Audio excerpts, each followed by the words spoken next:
You're scrolling, drifting through the endless static of the algorithm, waiting for the signal to cut through the noise.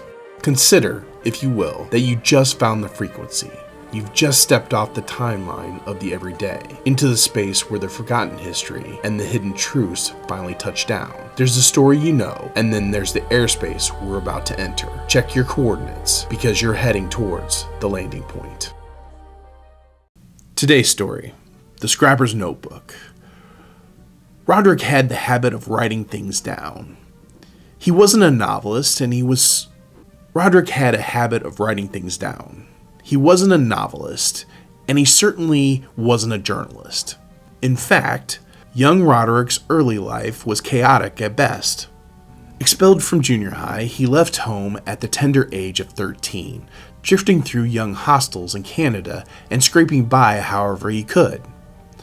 He was a scrapper, a Golden Glove boxer, a survivor, but through it all, he kept a little notebook. Whenever a clever thought crossed his mind, a sharp insult, a boast, a bizarre turn of a phrase, Roderick would just jot it down.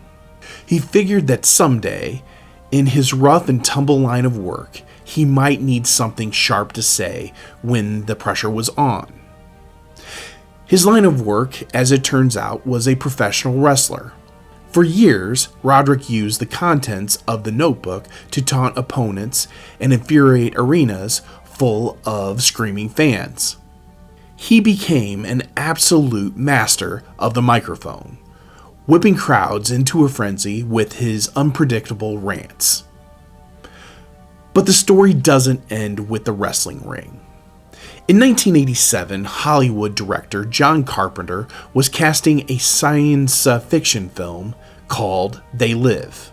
Carpenter needed a rugged, believable, tough guy to play a drifter who discovers that aliens are secretly controlling the world.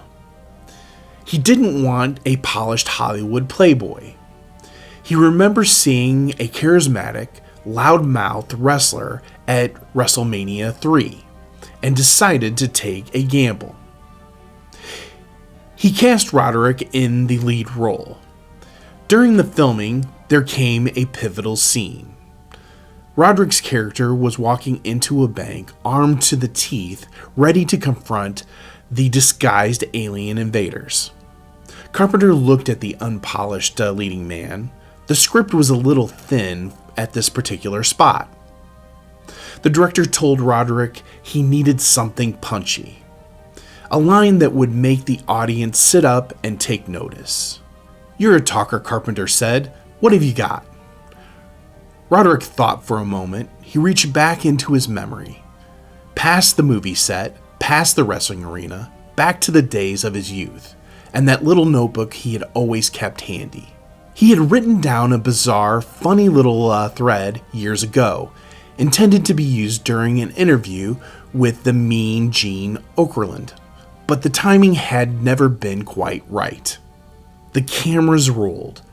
Roderick stepped into the bank, lowering his sunglasses and delivering the line exactly as he had written it down all those years before.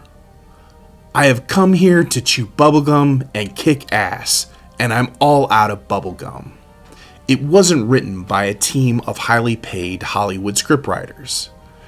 It was the idle, scribbled thoughts of a fighting teenager, and it instantly became one of the most iconic, widely quoted lines in modern cinema history. The man who delivered it was born Roderick George Toombs, but you know him as the kilt-wearing, microphone-wielding villain and the square circle, Rowdy Roddy Piper. And whether you realize it or not, this is The Landing Point. Thank you for watching today, The Landing Point. Our stories come out Monday through Friday at 10 a.m. Central Standard Time, so you can always catch our latest story. I'd like to thank our sponsor, Roadrunner Real Estate. They're a full-service real estate company that can help you with both your real estate, residential and commercial needs, both buying and selling and leasing for the commercial side. If you haven't done so already, please go out to our YouTube page and subscribe so you can get our latest stories that come out. If you want our latest updates, please go to our Facebook page and follow and like that. And then for those of you that enjoy just listening to stories when you're out on the drive, we do have our podcast too that you can hear the same stories. Thank you for listening to today's story, and we'll catch you next time.